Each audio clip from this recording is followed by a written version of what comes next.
बिस्मिल्लाहिर्रहमानिर्रहीम अस्सलामु अलैकुम नाज़रीन। अज दा जिहड़ा मेरा मौजू है वो बहुत बड़ा प्यारा और मिठा मौजू है कि साल दे विच तुसीं 3 फसलां बड़ी आसानी दे नाल लै सकदे हो और तुहानूं एक फसल ते ज़्यादा मेहनत करनी पैनी है ते 2 फसलां ते तुहानूं मेहनत करनी नहीं पैनी। वो केड़ी फसल है? एक तुसीं लै चुके हो वो है गंदम दी फसल जिहड़ी 20 अप्रैल तक मुकम्मल हो जानी अल्हम्दुलिल्लाह पूरे पंजाब विच।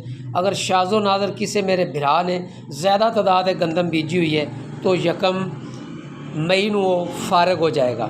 लिहाजा तुसी इस महीने दे विच अप्रैल दे महीने दे विच फौरी तौर गंदम दी फसल चावण तो बाद उहदी तुसी रौणी करनी है तो रौणी निग्घी करनी ज़्यादा पानी ला के। वो 5-7 दिनों जो वत्तर आ जाएगा तो गिले वत्तर दे विच सोहणे तरीके दे नाल अगर कंप्यूटर तुहाडे हालात इजाज़त देवन तो लाजमी कंप्यूटर कराना है। अगर होई हुई है तो बड़ी सोहनी गल है ताकि 1-1 इंच तक तुहाडा पानी जिन्ना तुसी चाहो वो भेज सको। तो मेरे चैनल नूं लाइक और सबसक्राइब जरूर किया करो, ये भी एक सदका जारिया है।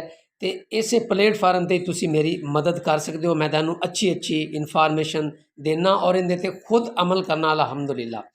तो लिहाजा गिले वत्तर दे विच तुसी दूसरी फसल मूंगी दी लावनी है तो टोटल 2 महीनों दे विच ये मुकम्मल हो जानी। तो मूंगी लावन तो पहले इहदे जिहड़े बीज है उन्होंने तुसी 24 घंटे पूरा उन्होंने तुसी भगो देना पानी दे अंदर। वो पानी दे अंदर पिया रहे तो उस तो बाद फिर तुसी उन्होंने तेल लावना सरसों का तेल लगा के उन्होंने खुशक करके फिर तुसी उन्होंने ज़मीन दे विच सट देना है, फेंक देना है।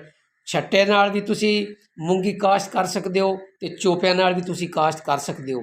अगर छट्टे नाल करनी तो तां भी 8 किलो बी लावना है, जे तुसी चोपिया नाल लावनी तो तां भी तुसी 8 किलो ही बी लावना क्योंकि उनका बी हुंदा मोटा। बी ज़्यादा लाने की कोई ज़रूरत नहीं, ना घट लाने की कोई ज़रूरत नहीं, इनू तुसी पूरियां करना है। तो अगर तुसी पोठे ते लावना तो 2 फुट का पुट्ठा होवे तो फिर तुसी लावने चोपे ने तो परेशानी ख़त्म होगी। जे तुसी छट्टे ते लावना है तो मुड़ो छट्टा ही हो जाना। बी ज़्यादा नहीं डालना चाहिए, बराबर च पूरा सारा डालना चाहिए ताकि जिहड़ा पौधा है वो ज़्यादा खिलरे और वो पौधा ज़्यादा ग्रोथ करे तो बूटा मारे ज़्यादा तो ज़्यादा वड्डा होवे। तो DAP तुसी लाजमी नूं डालनी है क्योंकि ना साढ़े कोल गुंजाइश गोबर दी है। असी सारे जिमींदार किसान भराई बड़े वड्डे चौधरी बन चुके हैं, असी तो इस पासे आउंदे ही नहीं हैं।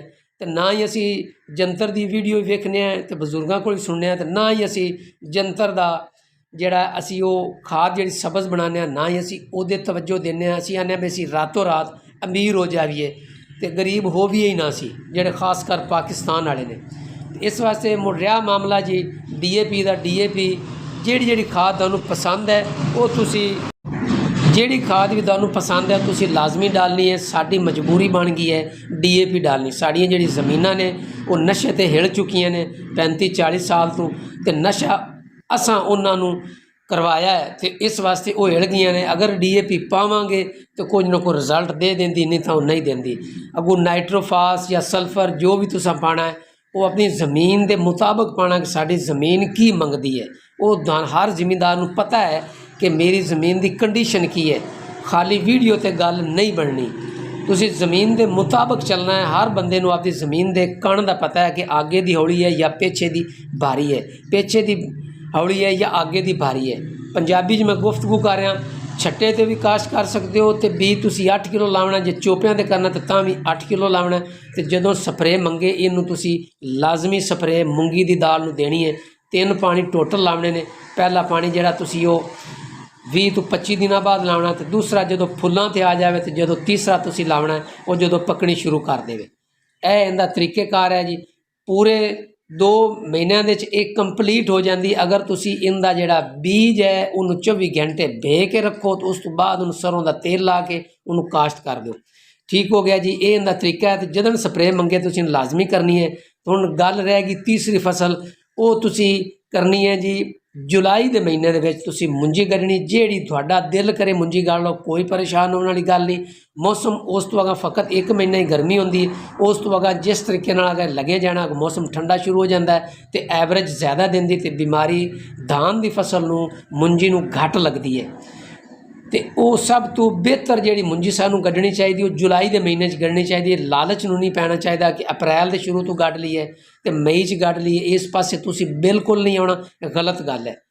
ਤੇ ਲਿਹਾਜ਼ਾ ਅਗਰ ਮੇਰੀ ਵੀਡੀਓ ਤੁਹਾਨੂੰ ਪਸੰਦ ਆਵੇ ਇਹਨੂੰ ਲਾਈਕ ਤੇ ਸ਼ੇਅਰ ਤੁਸੀਂ ਜ਼ਰੂਰ। ਇਹ ਤੀਸਰੀ ਫਸਲ ਹੋਣੀ ਹੈ ਜਿਹੜੀ ਅਸੀਂ ਧਾਨ ਦੀ ਤੇ ਮੁੰਜੀ ਦੀ ਅਸੀਂ ਚਾਣੀ ਹੈ। ਤੇ ਇਨਸ਼ਾਅੱਲਾ ਤਾਲਾ ਇਹ ਤਿੰਨੋਂ ਫਾਰਮੂਲੇ ਬੜੇ ਪਿਆਰੇ ਨੇ।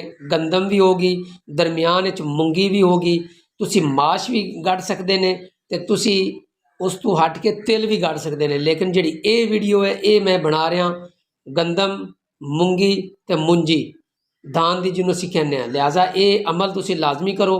ਮੁੰਜੀ ਤੇ ਤੁਹਾਨੂੰ ਵਕਤ ਕਰਨਾ ਪਾਉਣਾ ਤੇ ਨਾ ਹੀ ਤੁਹਾਨੂੰ ਵਕਤ ਕਰਨਾ ਪਾਉਣਾ ਕਣਕ ਤੇ ਨਾ ਹੀ ਤੁਹਾਨੂੰ ਵਕਤ ਕਰਨਾ ਪਾਉਣਾ ਮੂੰਗੀ ਤੇ। ਉਹਨੂੰ ਵੀ ਪਾਣੀ ਘੱਟ ਤੇ ਉਹਨੂੰ ਵੀ ਘੱਟ, ਅੱਗੋਂ ਫਸਲ ਆ ਜਾਣੀ ਹੈ ਧਾਨ ਦੀ ਤੇ ਉਹ ਪਾਣੀ ਲੈਂਦੀ ਹੈ। ਅਗਰ ਦੋ ਫਸਲਾਂ ਤੁਸੀਂ ਬਹਿ ਕੇ ਖਾ ਲਈਆਂ, ਜੇ ਤੀਸਰੀ ਫਸਲ ਜਿਹੜੀ ਹੈ ਉਹਨੂੰ ਅਗਰ ਤੁਹਾਨੂੰ ਮਿਹਨਤ ਕਰਨੀ ਪੈ ਜਾਵੇ, ਹਰ ਤੀਸਰੇ ਦਿਨ ਪਾਣੀ ਲਾਣਾ ਪੈ ਜਾਵੇ ਤੇ ਕੋਈ ਪਰੇਸ਼ਾਨੀ ਨਹੀਂ। ਹਰ ਮੁਸ਼ਕਲ ਤੋਂ ਬਾਅਦ ਹੀ ਆਸਾਨੀ ਆਉਂਦੀ ਹੁੰਦੀ ਹੈ। ਇਹ ਮੈਂ ਨਹੀਂ ਕਹਿੰਦਾ, ਤੁਸੀਂ ਸੂਰਤ ਅਲ ਅਸਰ ਦਾ ਤਰਜਮਾ ਪੜ੍ਹ ਕੇ ਵੇਖੋ ਕਿ ਅੱਲਾਹ ਤਾਲਾ ਕੁਰਾਨ ਵਿੱਚ ਕੀ ਫਰਮਾਉਂਦਾ ਹੈ।